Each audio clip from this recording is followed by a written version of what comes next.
Հնում Արարատյան դաշտում աճում էին այնպիսի խոտեր, որոնք ծնունդ էին տալիս մի տեսակ միջատների որդերի։ Հայերը հավաքում էին այդ որդերը,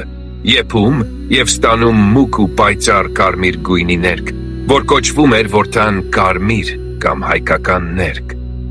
Շատ երկար դարեր այդ ներկը եղել է Հայաստանի հպարտությունը։ Այն ունեցել է համաշխարհային համբավ։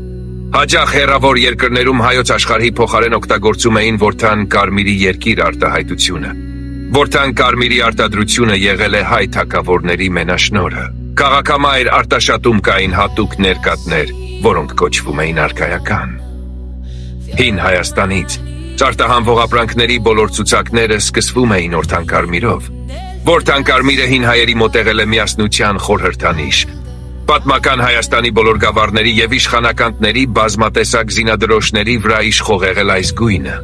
Տիգրան II թագավորության ժամանակաշրջանում հայկական հպատակություն ընդունած վասալ արքաներն իրենց դրոշների վերիներիզը ներկում էին որդան, կարմրով, որով իրենց հավատարմությունն էին հավաստում հայոց արքայից արքային։ Արաբները Արտաշատ քաղաքը կոչել են որդան կարմիրի քաղաք։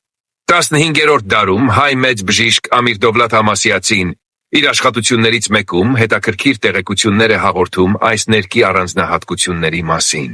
Շուրջ 2000 տարի հայկական որդան կարմիրը եղել է աշխարհի ամենաթանկարժեք ու բարձրորակ ներկը։